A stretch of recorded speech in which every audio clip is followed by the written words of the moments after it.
안녕하세요. 천상쌤입니다. 오늘은 제5회 모의고사 제1작업 계산 및 함수에 대해서 풀어보도록 하겠습니다. 자, 1번 문제 보도록 하겠습니다. 판매일자의 요일을 구하시오 되어 있습니다.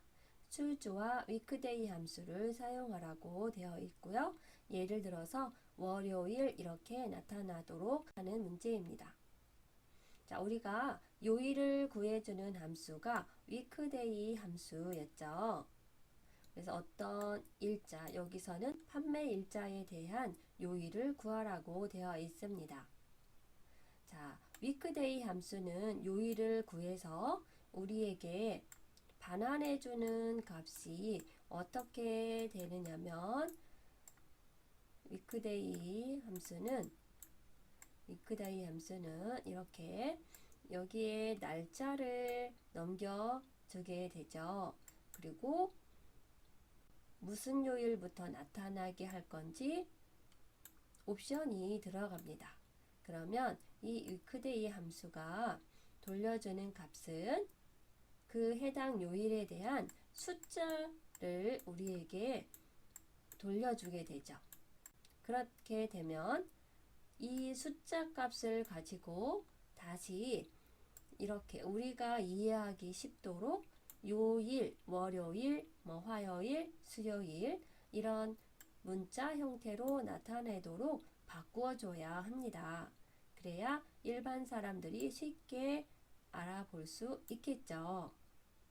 자, 그래서 이렇게 위크데이가 돌려준 이 숫자를 요일로 나타내기 위해서 choose라는 함수와 같이 사용을 하게 되죠. 이 choose라는 함수에게 이 weekday가 가져온 숫자를 넘겨줄 겁니다. 즉, choose 안에 이 숫자를 넣어줘야 되겠죠. 그리고 choose는 이 뒤에 있는 순서, 요 안에 순서에 따라서 1, 2, 3 이렇게 인덱스가 붙게 되는데요. 즉, 목록 번호라고 보면 좋을 것 같아요. 이 인덱스 값에 해당하는 여기 되어 있는 여기에 있는 값을 가져오게 되겠죠. 그래서 구조가 choose를 먼저 불러서 괄호하고 기다리게 되겠죠. 그리고 이 괄호 안에 weekday 함수를 넣어서 그 요일에 해당하는 숫자 값을 갖고 오도록 할 겁니다. 그러면 이 숫자 값에 해당하는 그 요일의 값을 choose가 선택해서 보여주게 되는 이러한 구조로 되어 있습니다. 자, 그러면 이제 하나씩 한번 풀어보도록 하겠습니다. 그럼 처음 시작할 때 어떤 함수를 먼저 부르면 되죠? 그렇죠. choose 함수를 부르면 됩니다. 왜냐하면 이 choose 안에 어떠한 인덱스 값을 넣어야 할 텐데 그 인덱스 값은 weekday가 가져온 요일에 해당하는 그 숫자 값이 되기 때문이죠. 그래서 이제 choose가 다시 weekday 함수를 불러서 요일에 해당하는 인덱스 번호를 주세요. 이제 할 거예요. 자, 그랬더니 weekday가 시리얼 넘버, 년, 월, 일, 날짜에 해당하는 그 숫자 값을 넘겨달라고 하는 거예요. 자, 우리는 판매 일자에 해당하는 거니까 여기 있네요. 판매 일자. 이것도 마찬가지로 전체를 선택하게 되면 안 됩니다. 요 첫 번째 행에 있는 이 값에 대해서 요일을 구하고 나머지 것은 자동 채우기로 똑같은 형태로 구해주세요 하고 우리가 지시를 할 겁니다. 자, 그래서 이 요일에 대해서 이 날짜에 대해서 네, 여기 옵션 값이 있는데요. 이 옵션 값은 넣어도 되고 안 넣어도 되는데 안 넣어도 될 때는 이 첫 번째에 있는 값으로 구할 때, 즉 일요일부터 우리가 순서적으로 구할 때는, 즉 1이 일요일부터 시작하게 될 때는 옵션 값을 넣지 않아도 됩니다. 하지만 여기 2, 3 이렇게 뒤에 있는 형태로 구하게 될 적에는 번호를 넣어줘야 되겠죠. 자, 그럼 우리는 어떻게 할까요? 여기 제시가 되어 있는 이것을 보면 됩니다. 월요일 이렇게 나타났다는 이야기는 월요일을 1로 시작하겠다라고 하는 뜻입니다. 그래서 이렇게 첫 번째가 월요일부터 시작할 거예요 라고 하는 뜻이에요. 그래서 이 옵션 값을 이렇게 넣어주면 됩니다. 네, 다 되었으니까 괄호로 닫아주겠죠. 그러면 이제 이 위크데이가 갖고 온 이 숫자를, 요일에 해당하는 숫자를 추주에게 지금 넘겨준 상태가 됩니다. 그럼 추주는 이 번호를 가지고 그대로 그 번호에 해당하는 값을 가져오면 되겠죠. 그래서 컴마 한 다음 첫 번째 해당하는 값을 넣어달라라고 하는 거죠. 여기 1일, 즉 인덱스 번호가 1일 때 선택해야 되는 값을 넣어주면 됩니다. 1일 때는 우리가 처음에 월요일이라고 넣어줘야 되겠죠. 왜냐면 이렇게 옵션을 2로 해서 우리가 인덱스 위크데이한테 숫자 값을 가져오라고 했기 때문에 월요일을 1번으로 넣게 되는 겁니다. 그리고 이제 두 번째는, 그렇죠, 2가 되면 화요일 할 테고요. 컴마 3이 되면 수요일 가져올 테고요. 4가 되면 목요일 가져올 거고요. 금요일, 그 다음 토요일, 그 다음 7 됐을 때 일요일, 이렇게 모든 요일을 써주게 되면 1, 2, 3, 4, 5, 6, 7 네, 각각 위크데이가 갖고 온 숫자 값이 1부터 7이 될 텐데 그 값에 해당하는 요일을 추유주가 선택해서 표시를 할 겁니다. 네, 이렇게 해주시고 가로로 마무리 해주시면 되겠죠. 엔터. 네, 이렇게 나오게 됩니다. 그리고 나머지 것들은 자동 채우기로 드래그 해주시면 되겠습니다. 자, 이제 두 번째 문제 보도록 하겠습니다. 정의된 이름 판매량을 이용해서 내림차순 순위를 구하시오 되어 있습니다. rank.eq 함수를 이용해서 구하라고 되어 있네요. 자, 그럼 순위를 구해 보도록 하겠습니다. 이거 외에는 다른 조건이 없으므로 순위만 구해주면 됩니다. 자, 이렇게 rank.eq 불렀고요. 이 넘버는 어떤 값에 대해서 순위를 구할 건지 그 값을 넘겨달라고 기다리고 있는 거죠. 네, 정의된 이름 판매량에 대해서 라고 합니다. 자, 여기 판매량에 대해서죠. 네, 이 첫 번째 있는 이 값이 컴마 어디 중에서, 예, 여기 판매량 이름 정의가 되어 있을 거예요. 네, 이렇게 판매량 중에서 전체 이 범위를 선택해주면 판매량이라고 우리가 이름 정의를 했기 때문에 판매량이라고 나타내게 됩니다. 컴마 하시고요. 내림차순이기 때문에 0 하셔도 되고 0이라고 하는 표시를 넣지 않아도 첫 번째에 0이 있기 때문에 내림차순으로 자동으로 계산이 되겠죠. 네, 이렇게 해주시면 됩니다. 엔터 하시고 자동 채우기 넣어주시면 됩니다. 네, 컴마하고 0은 붙여도 되고 그냥 컴마 0은 빼주셔도 상관이 없습니다. 자, 그 다음 이제 세 번째 문제 보도록 하겠습니다. 올림하여 천 단위까지 구하라고 합니다. 자전거 가격의 평균을 구하는데 올림해서 천 단위까지 구하시오라고 되어 있습니다. 자, 이것에 대한 문장 구조는 먼저 자전거에 대한 평균을 먼저 구해야 되겠죠. 그러면 에버리지를 이용해서 평균을 구할 거예요. 그럼 이 평균 구한 것을 올림하여야 하니까 누구한테 쏙 넘겨줘야 되느냐면 그렇죠. 올림을 구해주는 함수 라운드업에게 쏙 넘겨줘야 합니다. 그래서 우리는 라운드업을 먼저 쓰고 괄호하고 이 평균 값을 가져오도록 에버레이지를 여기서 불러줄 겁니다. 이런 구조로 하면 되겠죠. 네, 그래서 한번 풀어보도록 하겠습니다. 네, 여기가 되겠고요. 는 한 다음에 라운드업 하고요. 네, 어떤 숫자에 대해서 올림할 건지 그 숫자 값을 여기에 줘야 하는데 그 숫자 값은 평균에 대해서입니다. 그래서 평균이 이 표에 나와 있지 않으므로 평균을 구해야 합니다.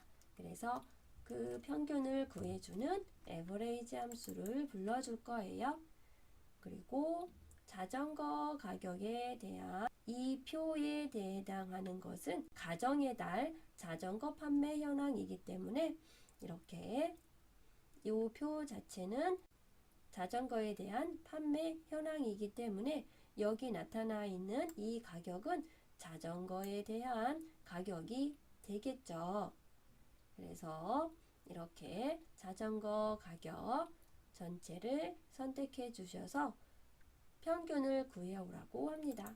그러면 이 평균은 여기까지 구하면 되니까 이렇게 괄호를 반드시 닫아 주시고요. 이때 컴마를 해주게 됩니다. 왜냐하면 이 값에 대해서 값을 에버레이지가 갖고 올 거니까요. 네, 그리고 이제 천 단위까지 구하라 라고 하는 명령을 넣어줘야 되는데 우리는 천 단위까지 구하라고 할 때 어떤 값을 넣어줘야 될까요? 네, 우리 약속했던 거 있죠. 천 단위는 소수값이 아니기 때문에 마이너스 이렇게 붙이고 동그라미가 몇 개이죠? 천 단위는 네, 3개가 되죠. 그래서 3 이렇게 넣어주시면 됩니다. 이렇게 해서 괄호 닫아주시면 되겠죠. 자, 엔터 하면 되는데요. 네, 여기 마이너스가 빠지면 소수점이라고 소수라고 하는 말이 자동으로 붙게 됩니다. 그래서 이건 소수점이 아니기 때문에 마이너스 붙은 거예요. 자, 그 다음에 지오닉스에 대한 판매 달을 구할 건데요. 판매 일자에서 월을 추출해서 월을 붙이시오 라고 되어 있습니다. month 함수를 이용하고 and 연산자 이용해서 예를 들어서 이럴 경우에 5월 이렇게 표시해라 라고 하는 거죠. 네, 년, 월, 일 중에서 월을 구하는 함수 month라고 하는 함수입니다. 자, 그래서 month를 이용해서 월을 구할 거예요. 네, 는 하시고요. month입니다. 그리고 지오닉스가 어디 있을까요? 네, 맨 위에 있는 제품이네요. 지오닉스의 판매 일자가 있죠. 네, 이거 년월일 넘겨주세요 라고 하고 기다리고 있는 거예요. 그래서 년월일 이렇게 넘겨주시면 이 month라고 하는 함수가 5월이라고 5 숫자를 가지고 올 겁니다. 5월이기 때문에 5라고 하는 숫자를 가지고 올 겁니다. 자, 이렇게 되면 5라고 하는 숫자만 나타나겠죠. 그런데 어떻게 표시해야 되냐면 5월하고 월자를 붙여야 합니다. 그래서 연결 연산자, AND 연산자 이용해서 큰 따옴표 하고 월은 문자이니까 큰 따옴표 안에 넣어주는 거예요. 그래서 이 숫자와 문자인 이 월과 탁 달라붙도록 이렇게 AND 연산자를 이용해서 연결을 해주게 됩니다. 엔터 이렇게 해주시면 됩니다. 자, 그 다음 5번 보겠습니다. 최대 최소 판매량의 차이를 구하라고 합니다. 네, 맥스와 미함수를 이용하라고 했어요. 최대 판매량은 맥스고 최소 판매량은 민입니다. 자, 그럼 최대 판매량 구할 수 있죠? 네, 무엇을 이용해서? 맥스를 이용해서 구할 수 있습니다. 그래서 맥스 함수 불러서 판매량이 어디 있을까요? 네, 여기 있습니다.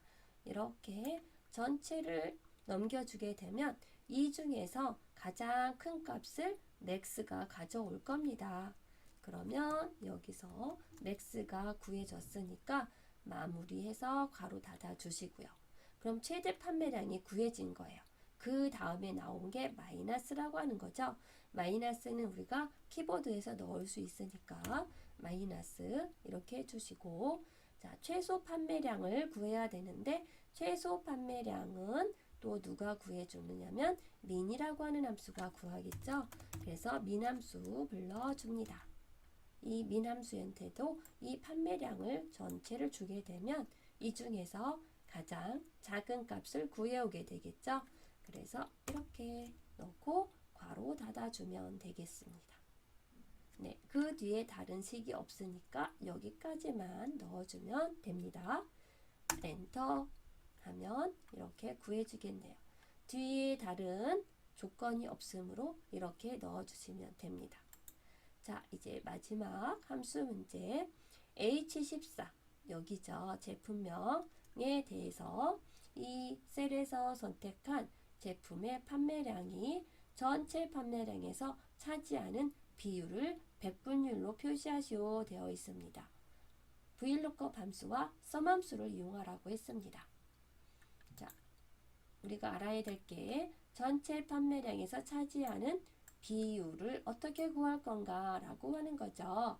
네, 비율은 여기에서 선택한 제품의 판매량 나누기 전체 판매량을 하고 백분율로 나타나면 비율이 나오게 되겠습니다. 그래서 먼저는 H셀에서 선택한 제품의 판매량을 구해야 합니다.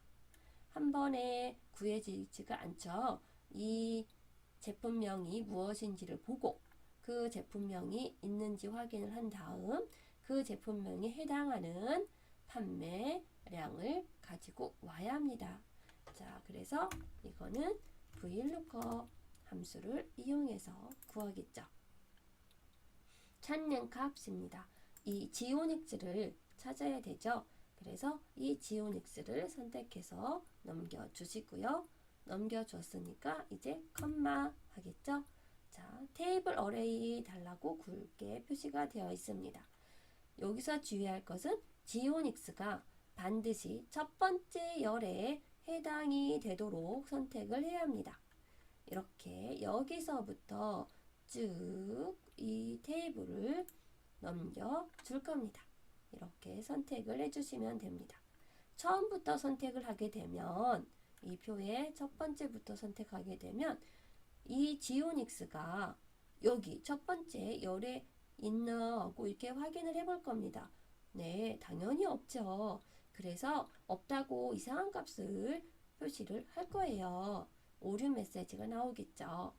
그렇기 때문에 지오닉스가 반드시 첫 번째 열에 오도록 이렇게 선택을 해줘야 합니다. 이렇게 하시고 컴마, 우리가 실제 여기에 표시해서 가져와야 될 값은 판매량이죠. 그러면 하나, 둘, 셋, 넷, 판매량이 네 번째 열에 있습니다. 그래서 컬럼 인덱스는 한번 달라고 하고 있네요. 열 번호 달라고 하는 거죠. 그래서 네 번째 열에 있어 라고 해서 4라고 넘겨주시고 컴마 한 다음 정확한 값으로 찾아와야 되겠죠. 네, 지오닉스면 반드시 지오닉스 정확히 일치하는 값을 찾아서 거기에 해당하는 판매량을 가지고 와야 하기 때문에 false라고 넣어줍니다. 자, 그리고 VLOOKUP 함수 이용해서 판매량에 대해서 H셀에서 선택한 제품의 판매량을 가져오는 게 마무리가 되었으므로 괄호 닫아 주시고요. 자, 비율을 구하기 위해서 나누어 줍니다. 나누기는 슬래시 이렇게 넣어주면 나누기가 되겠죠. 그리고 전체 판매량을 구해야 합니다. 전체 판매량은 당연히 sum을 이용해서 구하면 되겠네요. 네, sum 이용해서 이 sum에게 판매량 전체를 넘겨주면 sum이 전체 판매량을 가져올 거예요. 이렇게 해주시면 됩니다. 엔터 네, 하시고 네, 위에 백분율 표시 형식에서 백분율을 선택해 주시면 됩니다. 자, 그 다음 마지막입니다. 조건부 서식의 수식을 이용해서 분류가 산학용인 자료의 행 전체에 다음 서식을 적용하시오. 글꼴은 파랑 굵게 표시하라고 되어 있습니다. 여기서 조건부 서식은 먼저 해당하는 영역을 우리가 선택을 하고 해야 되는데요. 문제를 보니까 행 전체의 서식을 적용을 해야 합니다. 그렇기 때문에 여기 행 전체를 서식을 지정을 해야 하니까 이렇게 행 전체를 선택을 하고 시작을 하면 됩니다. 네, 그리고 조건부 서식을 선택을 합니다. 네, 이렇게 해볼게요. 네, 아까 백분율은 이거 선택하시면 되고요. 조건부 서식이 여기 있습니다. 네, 조건부 서식 선택하셔서 새 규칙을 이용하겠습니다. 왜냐면 여기에 보니까 수식을 이용한다 라고 하는 것이 없습니다. 그렇기 때문에 새 규칙을 선택을 하시면 되고요. 이렇게 한 다음에 여기에 수식을 이용하여 라고 되어 있어요. 쭉 살펴보니까 수식을 사용하여 여기 있죠. 이것을 선택하게 되면 수식을 넣을 수 있도록 되어 있습니다. 그래서 여기 수식을 넣어줘야 합니다. 자, 분류가 라고 하니까 네, 여기 분류 중에서 첫 번째 행에 있는 것만 먼저 선택을 해주면 되고요. 이 첫 번째 행부터 확인해 보고 두 번째 행, 세 번째 행, 네 번째 행도 쭉 확인을 하면서 산학용인지를 비교를 해 보아야 하기 때문에 F4키 한 번, 두 번 눌러서 이렇게 행을 풀어줍니다. 그리고 이것이 분류가 하니까 부등호 나와야 되겠고요. 뒤에 문장 읽어보면 산학용인 이렇게 되어 있습니다. 그 얘기는 분류가 산학용과 같다면 그 뜻이 되겠죠. 그래서 같다 해주시고 큰 따옴표 한 다음에 산학용 왜냐면 산학용은 문자이기 때문에 큰 따옴표 안에 넣어줘야 되겠죠. 네, 산학용인 거 이렇게 넣어주시면 됩니다. 물론 첫 번째 행에 있는 이 셀을 선택해줘도 문제는 없습니다. 자, 산학용 이렇게 넣어주시고요. 그러면 이렇게 산학용이 행 전체에 서식을 적용하라고 했으니까 서식 눌러주시고 네, 어떤 서식을 정해주냐면 글꼴은 파랑 굵게입니다. 네, 글꼴 선택이 되어 있는지 이 탭을 반드시 확인하신 다음에 굵게 색깔은 여기 파랑 이것도 반드시 꼬리표에 파랑 뜨는지 확인하셔서 선택해 주시면 됩니다. 그리고 확인 버튼 누르시고요. 확인 눌러주시면 이렇게 만들어지는 것을 알 수가 있습니다. 자, 이렇게 해서 오늘은 여기까지 풀어 보았습니다. 네, 다음 시간에 또 만나요.